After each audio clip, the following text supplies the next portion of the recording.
Welcome back to Games Revealed. I'm Jameson Also Bring, and we are one. So today I want to go over 5 indie games that I think you should play on the Steam Deck. Now, these are games I like not on the Steam Deck. They've been great on console, on PC, whatever system I've played it on, and I've played it on, some of these on many. They are all great games on the Steam Deck, and I've verified it. That being said, there's still some hiccups. I get that. Because it's a portable device, I kind of give it some leeway. Most of the time, the experiences were good for me. So, before we get into it and get into the list and kind of see what I like on the deck, I think you guys will too, make sure to like, subscribe, bash that bell with your crowbar. Now, let's get into it. So, first up is Gunfire Reborn. This is one that I came into recently thanks to the Games Revealed Discord. Go join that server. There's lots of good tips, lots of good sharing going on in there. So the first game, Gunfire Reborn, is made by Duo Yi Game, and it's a roguelite FPS RPG-ish kind of style game where you run through procedurally generated levels, and you can play by yourself, play with others. It has the RPG element, so you're always upgrading your person, your character, your equipment, your whatever it is, you're upgrading it, and it is fun.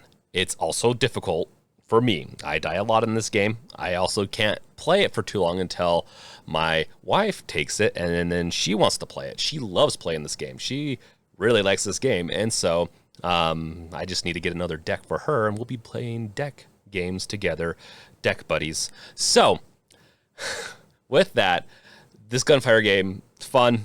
It's definitely for those who want something that's like a mix between Borderlands and dungeon crawler, like Darkest Dungeons kind of thing, where I feel like you dive into these levels and you just kind of go deeper until you clear the area.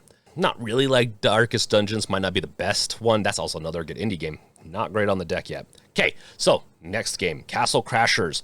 This one's done by Behemoth. They've done a bunch of other games, but this is their first game that I loved. Their other games are good, and to be honest, this is my favorite game of theirs. The rest I have only played a little bit of, but this one's one where it's a side-scrolling game. Once again, up to 4-player co-op, where this one you can, if you want to have someone else plug in some controllers with your deck, you could be playing with a couple of people.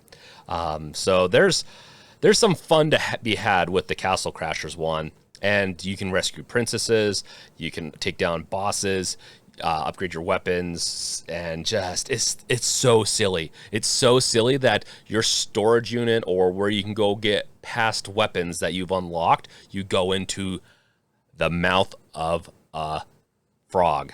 So you go in there, it's pretty much endless as you walk through a tongue of weapons and whatever it be on the wall. That's the craziness you're looking for in Castle Crashers, and it is a delight the whole way through. Definitely recommend playing it. It does get a little difficult at times, but you know what? It's humor is not going to make it boring, so that difficultness is going to be really easy, along with the shitting deer that just propel through the freaking forest, so you're going to love it. Okay, on to the next one, Vampire Survivors. This is a newer one also. This is one that surprised me too. It's by Punkel, if I pronounce that correct. And this one's one where you essentially just sit there and let the auto attack do the job for you. And that's what it feels like in the beginning. You're like, oh, this is so easy. But as you get mobbed more and more, and you have upgrade paths that open up, so as you level up your character and try to survive until the dawn, you're just upgrading your character. It's just endless waves of just taking down bats and other creatures that are in the world.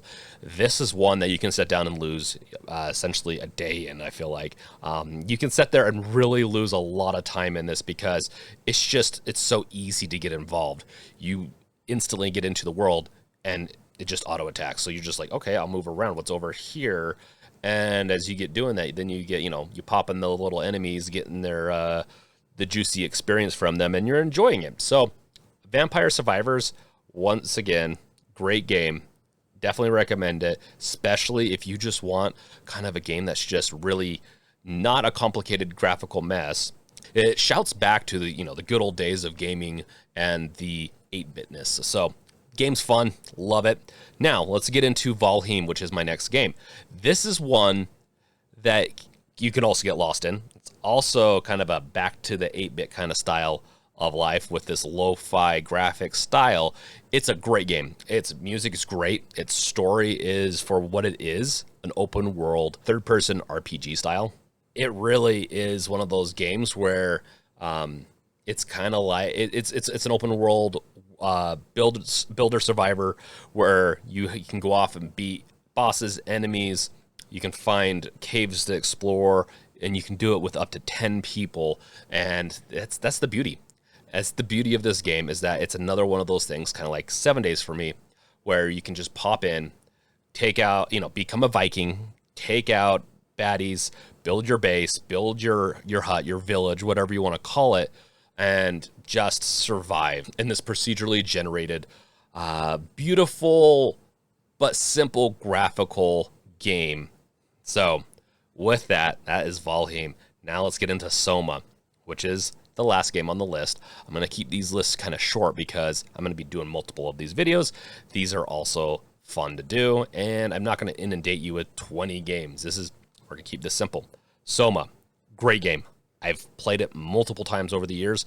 I love this just psychological horror masterpiece in my mind. I've played it on PlayStation. It was free at one point on PlayStation Plus. I've played it on PC, and I've played it on the Steam Deck now. I haven't beat it on the Steam Deck yet, but I beat it in those two other places. I can definitely say that this is a great game, and it is just the thought-provokingness of it. You're going to be going through this game, and you're really going to be thinking and contemplating just a lot of different things, and it hits on a lot of interesting concepts. Now, this game came out, years ago. It's about 7 years old, I believe. It's still, it just really gets you thinking. I'm not going to spoil anything. It's just a fun, weird mess, and it comes from Frictional Games, who are the people that made Amnesia. So it's going to be weird, but it doesn't get so weird like Amnesia does. It straddles that, like, oh, hey, this could, I guess, be a thing at one point, maybe.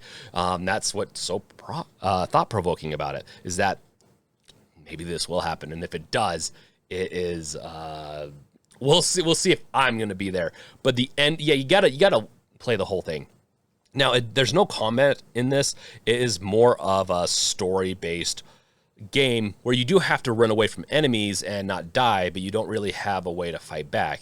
You just have to survive and continue on throughout the story and solving puzzles and whatnot. And the ending is really fun. The whole game is fun. Definitely recommend it. It's definitely scary, though, so if you don't like horror or being like psychologically tortured in some ways, it's really not that bad. You might not like this game, but I dare you to give it a try because it's fun. So that's my list. These are all games that are indie-based, and what I consider an indie game is essentially, is it a small team that built it? Yes. Then yes. Typically, I like to see them be the same, the publisher and the developer, but some of these do not have that.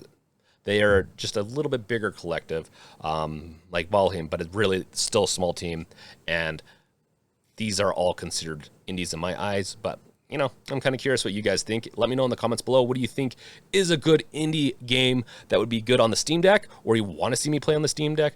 And does my definition hold up? I know it's a very, there's different definitions out there on what an indie game is, but that's my definition. So that's it. We're calling it. This is the whole list. We're going to have more other game lists like this for the Steam Deck, and we'll do indie games again. There's so many good indie games, and this is an indie game, just a slaying machine. It plays them so well. So thank you guys for watching. Check out my other videos, and I'll catch you guys later. Peace out. Later.